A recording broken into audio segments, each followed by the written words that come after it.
Hail, welcome to the month of October, the month of spooks, the month of scares, the month of Gargoyle's Quest 2, the Demon Darkness. This is a fan translation that came out in 2013, as you can tell by the screen here, by Batley. I believe this, I'm not sure, I think this is the NES translation of the original 2 that we got in America, just ported over to the Game Boy version, which the Game Boy version does have a couple extras, which is exactly why I'm playing it, but also because it's portable. So, let's dive right in and find out what happens. But first, I'd like to add a little addendum to my fan translation thing. If it is not the English translation from the NES game, I'm sorry, I don't know. I just got the game because I wanted to play it. So, let's begin. But also, I'm gonna be holding the button down for the text because it's really slow, as you can tell in a second. A long, long time ago, before human beings appeared, there lived a monster named Firebrand in the town of the Ghoul realm, Manchuria. To become a true warrior, Firebrand trained himself in the warrior's training center every day. But one day... Welcome, Firebrand. Here is the Spectre's fingernail.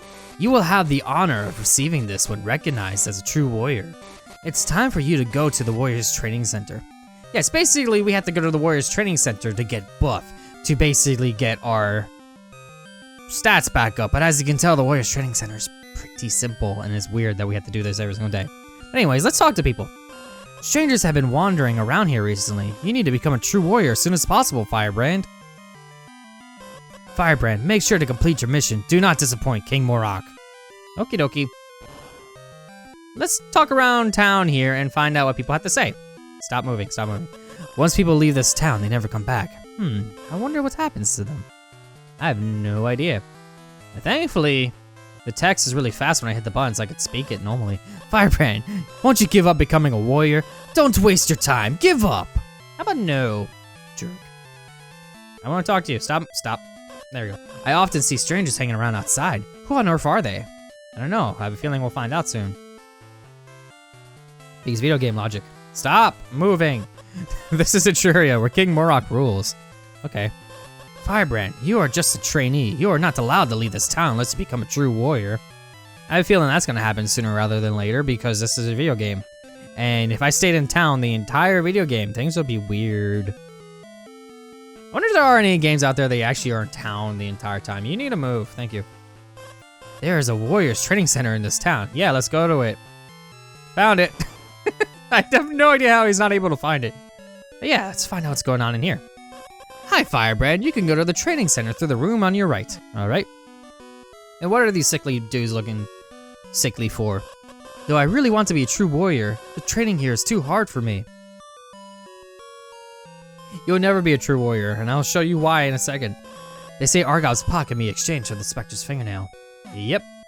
And where do we get Argov's pot? In this here. You can go to the training center through the center of this room. Bring back the pot from there. So, training center. As you can tell, this game is also another side scroller where we can do the B button to shoot, the A button to jump, but also if we hold the button down, well, we don't really need to hold the button down. You just jump up and click A, it'll do this. I kind of remembered it differently. I played the NES version way back in the day, but, you know. So, let's actually head forth. I'm playing it with the colors going on because having it in black and white, again, would be eh. So, it just looks a little bit nicer.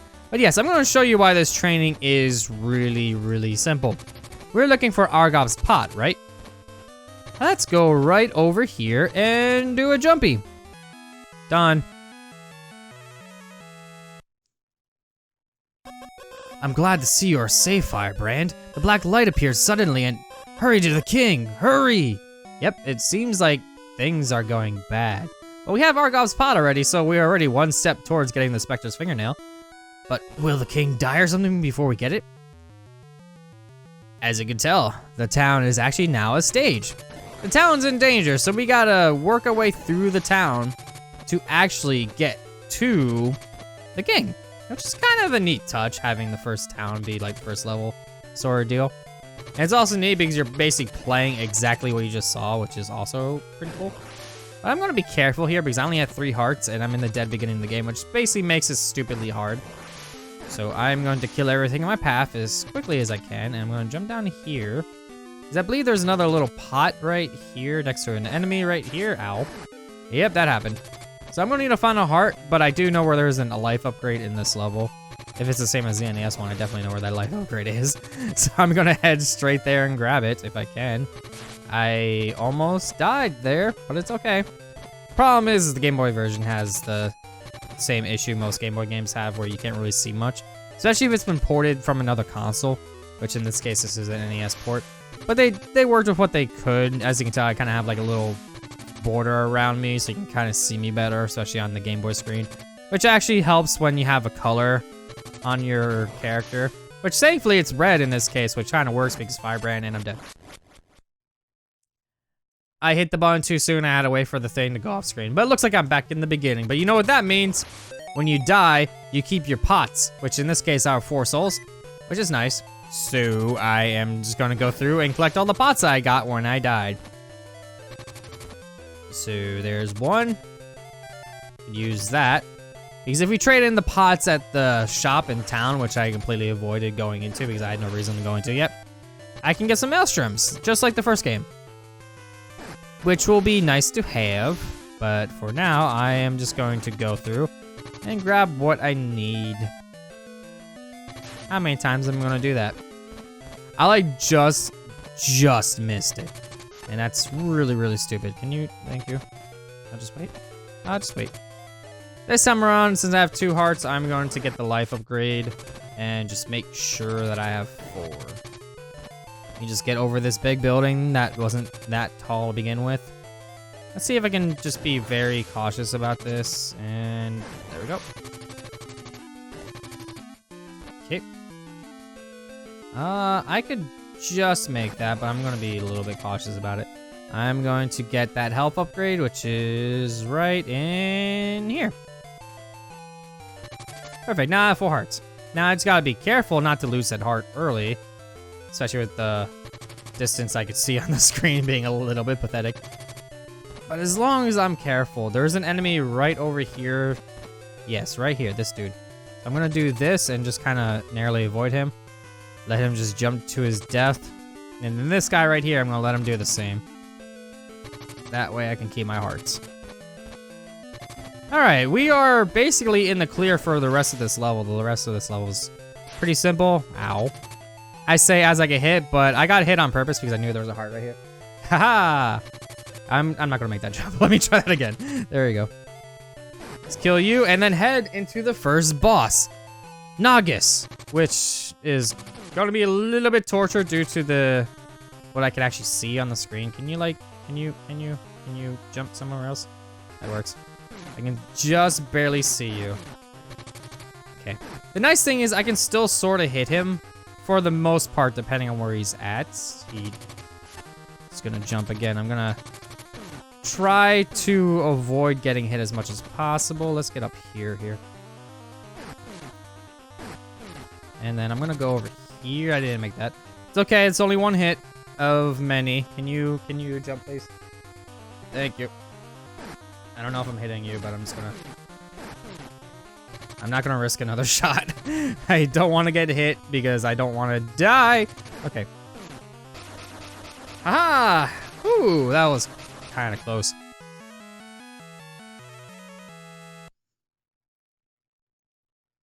All right, and now we can leave. But also, you might want to be careful not to die because you could still die after you beat the boss. Just go through this door, and you're right outside here. So you head back inside, and you get to talk to King Morok, who seems to be like the almost only person left in town. Hello. Ugh. Firebrand. I'm gonna die. I don't know why. I just love when someone's like, I'm gonna die. It just seems so out of character and weird, especially for someone this big and like two-faced. Take this Spectre's fingernail with you. Firebrand, obtain the Spectre's fingernail! So awesome! That actually helps us out a little bit. Incredible power is built up in Firebrand's body. Now Firebrand can jump higher than before. Go west, Firebrand. You will find a town called Gibeah, where King Bar rules. Whoa! Alright, well, he's dead. So I'm just going to leave and head towards Gibeah like he wanted us to. But the nice thing is I have a couple pots, so I can actually use that. I have, how many? I have the Argov's pot. I didn't want to use the pot. I just wanted to check my stuff. Let's see, I have 7 vials, 2 Maelstroms, so that's 2 lives. The Maelstroms are lives, which in this case, let's go and buy some.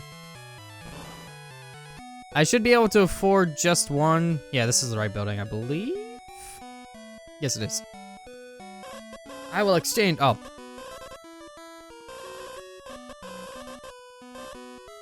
Yep, the power of the Maelstrom is basically like, oh hey, you can revive, so that's a fun time, but I don't have enough. I need 3 more.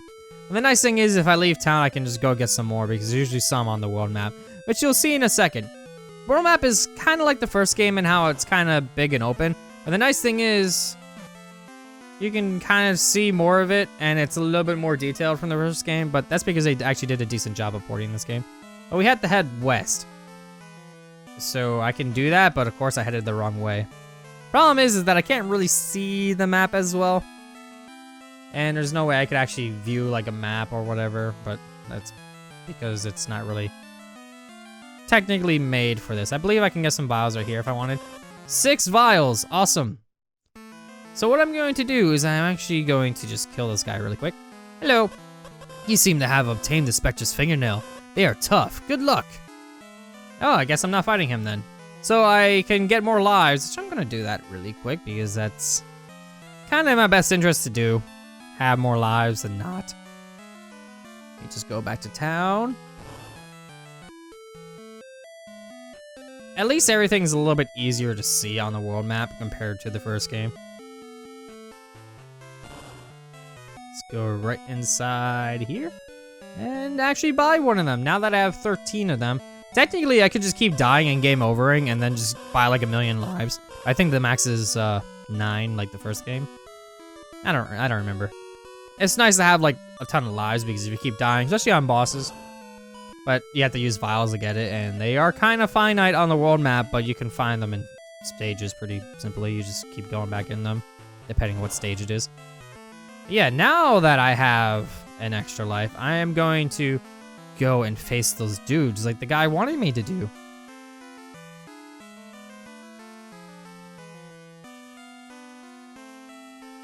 So, let's see, where will they be? If I head this way here, maybe I will find them. Yep, there's somebody there, but before I do that, let me take a quick look around in these little extra areas. There might be some vials or something. I don't remember if there's anything hidden. I think the first, it's been a while since I played the first game. There was like a lot of hidden stuff here and there. So I'm just gonna take a quick peek. Nope, we are good. So let's face those tough guys and find out just how tough exactly they are.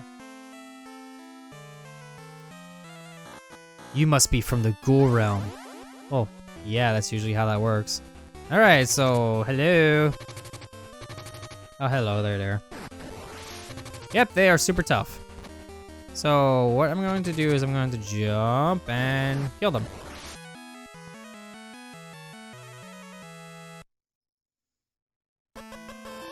Three vials, awesome. Not that I can really use those, but it looks like we have another broken bridge. Remnants of the first game? Yep. So now that we are on our journey here, I could kind of like check down here, but it's just like a little broken spot, so I'm not gonna bother. I'm just going to be very, very careful and not die. Because I remember the first game had like really precarious jumps, and I have a feeling this game is gonna be the exact same way. So I'm going to be careful about my wing usage. Hello. Grab that. What do we got there? Fire, another pot. Let me grab that. And wait just a moment because I know those flames are gonna come back. Okay, or not. I got called out by RNG. Okay, this is... Okay, that was easy. And we're on the other side. So we have another town right here, the town of Gibeah. Right? Right? Stop moving. This is Gibeah. This town was once ruled by King Bar, but Uh-oh, is King Bar dead? Did I just hit a wall? Okay, that was weird. I was like, what? How did I hit a wall? Hello. What happened to my country during my absence? What a mess. It's kind of a weird way of putting it. All right, let's see. Ugh. Okay.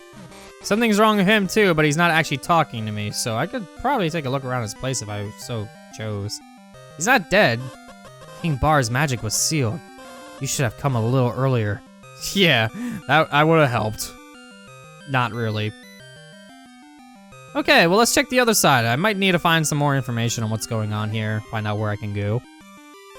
There is a guy whose name is Samuel in the town Sidon, which lies northeast of this place. He may know how to release King Bar's magic again, but you will have to go through the River of Flames and Arnon to get there. Okay, so I have to go through the River of Flames Arnon to get there in order to get to the town of Sidon. If I read that properly. What's the guy's name, Sidon? Whatever, I gotta go to those places. What a pity. We could not protect King Bar from the enemy. Alright, is there anything I could actually do in this town? Because I have 8 vials. Nope. Alright then. So it looks like that guy just walked backwards. We have our next objective already, which is nice. Can I just walk out from here? Yes, I can. So we need to head northeast from here. So, next time on Azure Play is more Gargoyle's Quest 2, The Demon Darkness, for the month of October. The month of spooks, the month of scares. We had to head to Sidon, which means northeast from here. We got our objective, that's what we're going to do. I'll see you all then.